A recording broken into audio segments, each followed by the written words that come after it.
Hello everyone, welcome to my new blog. এই ব্লগে আপনাদের দেখাবো হিন্দু ধর্মাবলম্বীদের পবিত্র স্থান কবিলধাম আশ্রম, শ্রী শ্রী কবিলধাম আশ্রম, যেটার অবস্থান চট্টগ্রাম এর আকবর শাহ থানায়। আজকের এই ভিডিওতে তুলে ধরব এই আশ্রমের জানা অজানা নানা তথ্য। কবিলধাম আশ্রম, যেটির প্রতিষ্ঠা হয় 1930 সালের 26শে জুলাই। কবিলধাম আশ্রমের অবস্থান হচ্ছে চট্টগ্রাম ঢাকা মহাসড়কের কর্নেলহাটের খুব কাছেই, ফিরোজ শাহ কলোনির সাথেই লাগানো। এই যে শ্রী শ্রী কবিলধাম আশ্রম, এই কবিলধাম আশ্রমের নামকরণের পিছনে একটা ঐতিহাসিক একটা ঘটনা বা কাহিনী আছে। শ্রী শ্রী রাম ঠাকুর তার নর লীলা শেষ করার পূর্বে একটা আশ্রম প্রতিষ্ঠা করার কথা ভাবতে থাকেন, আর তখন তিনি তার ইচ্ছার কথা তার ভক্তদের জানালে তারা ঠাকুরের আশ্রম করার জন্য বিভিন্ন জায়গায় খুঁজতে থাকলে সেটা ঠাকুরের কোনো না কোনো কারণে পছন্দ হয় নাই।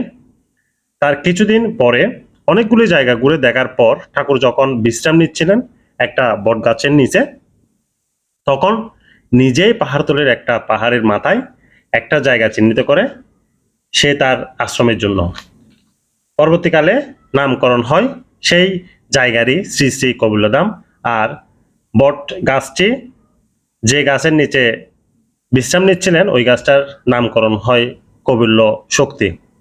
এই কবিলধামে যা যা আছে, আপনি যখন এই শ্রী শ্রী কবিলধাম আশ্রম দর্শনে আসবেন, এই কবিলধামে কি কি আছে সেটা আপনি আগেভাগে জানতে পারবেন এই ভিডিওর মাধ্যমে। কবিল্য শক্তি নামে যে বট গাছটি আছে ওইটা হচ্ছে কবিল্য শক্তি। আর কবিল্য কোন নামে বড় একটা পুকুর আছে, ভক্তরা সেখানে পুণ্যস্থান করে থাকে।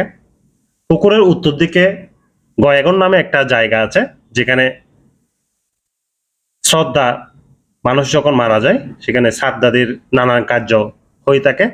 আরো আছে গৌরী মন্দির।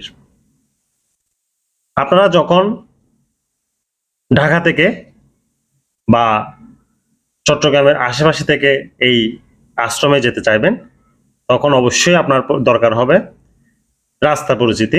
এক্ষেত্রে আপনার থেকে ঢাকা আর চট্টগ্রাম রোডের নামে পরিচিত ঢাকা চট্টগ্রামের প্রধান সড়কের পাশে কবিলধাম বা কবিলধামের রেল স্টেশনের খুব কাছে এই শ্রী শ্রী কবিলধাম আশ্রম। আশা করতেছি আপনারা এই ছোট্ট ব্লগ, তথ্য সমৃদ্ধ ব্লগের মাধ্যমে আপনারা জানতে পারছেন কবিলধাম আশ্রম আর কবিলধামের কিছু অজানা তথ্য, যা আপনাদের জন্য খুবই দরকারি। আর ছোট্ট ব্লগ কেমন লাগছে অবশ্যই কমেন্ট করে জানাবেন। ধন্যবাদ সবাইকে।